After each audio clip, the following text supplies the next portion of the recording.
Du kennst das. Du willst einfach nur deine Ruhe, aber dein Körper macht nicht mit. Du hast Schmerzen, Krämpfe, du frierst oder bist total erschöpft. Es ist so, Fibromyalgie kann echt fies sein. Und genau darum habe ich hier 5 richtig gute Hacks, die dir den Alltag mit Fibromyalgie erleichtern können. Manche davon nutze ich tatsächlich selbst täglich und ein Hack davon hat mir schon unzählige Male den Tag gerettet. Los geht's. Ja, endlich schläfst du ein und dann, zack, schießt dir ein Krampf in Fuß oder Bein und du bist ganz schnell wieder hellwach. Das ist richtig gemein. Ich kenne das auch. Aber ich erzähle dir mit diesem Fibromyalgie-Hack, wie du diese Krämpfe sofort wieder los wirst und hoffentlich auch schnell wieder einschläfst. Ja, wie kannst du sofort deine Fibromyalgie-Krämpfe lindern? Mitten in der Nacht. Dafür habe ich 2 Tipps. Der erste ist die Anwendung von transdermalem Magnesium, was besser bekannt ist als Magnesiumöl. Das ist eine Mischung aus Wasser und Magnesiumchlorid zum Aufsprühen oder auch Einreiben auf die Haut. Du sprühst dieses Magnesium also einfach auf die Stelle, wo du deinen Krampf hast, reibst es dort ein bisschen in die Haut ein und nach wenigen Minuten sollte dann der Krampf weg sein. Eine weitere Möglichkeit sind natürlich Kapseln mit Magnesium, aber wenn man Kapseln einnimmt, dann dauert das natürlich auch eine Weile, bis sie wirken. Und deshalb ist mein Fibromyalgie-Hack so für die Nacht, für mitten in der Nacht, die Kapseln zu öffnen und das Pulver in lauwarmes Wasser zu geben.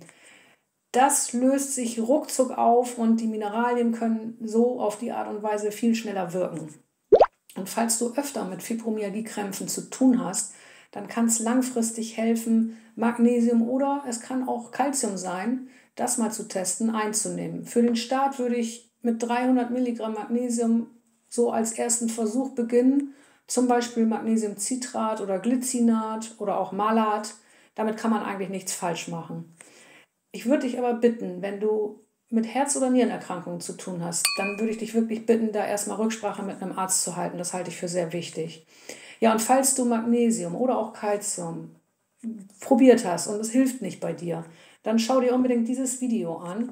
Da gehe ich noch auf weitere mögliche Ursachen ein und gebe dir dann entsprechende Tipps, die dir helfen können, die Krämpfe loszuwerden, wenn es eben nicht nur am Magnesium liegt.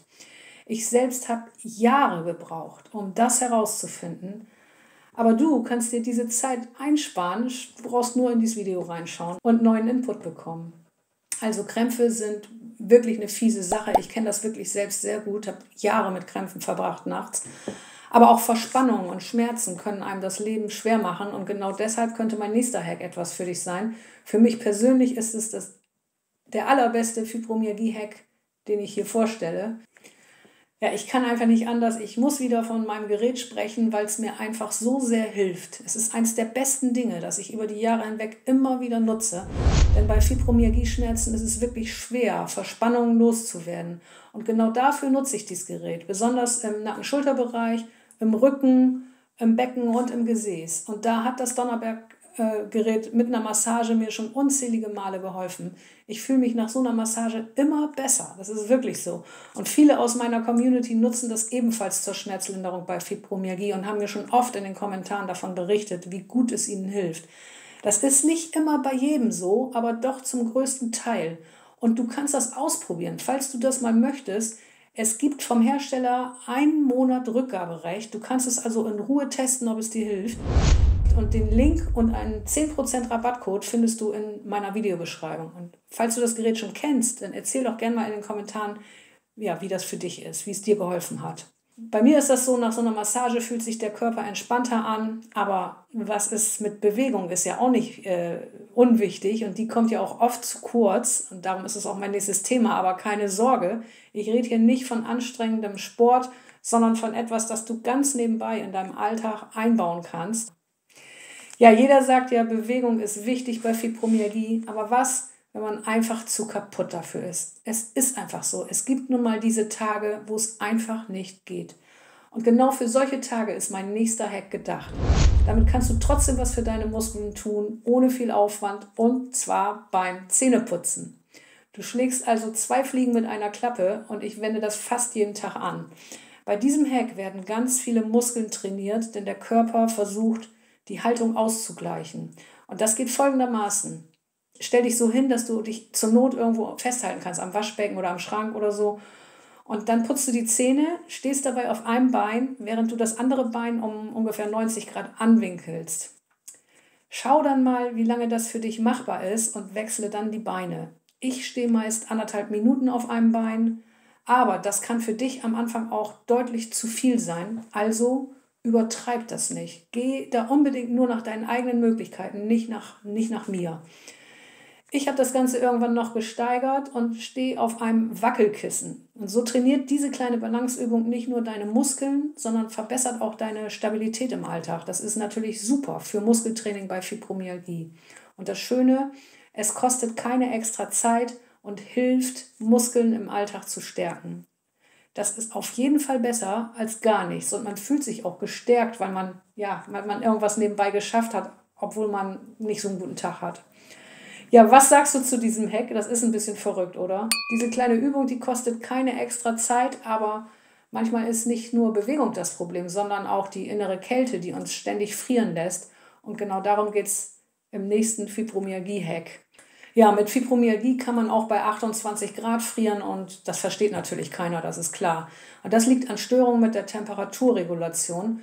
Besonders im Winter ist das fies, denn dann spürt man diese innere Kälte meist besonders deutlich und man wird irgendwie gar nicht mehr richtig warm. Und hier kommt mein Fibromyalgie-Hack, wie du dich ein bisschen vor kaltem Wetter wappnen kannst. Vor allem, wenn du nach draußen musst und wenn du von innen heraus einfach nicht gut genug warm wirst.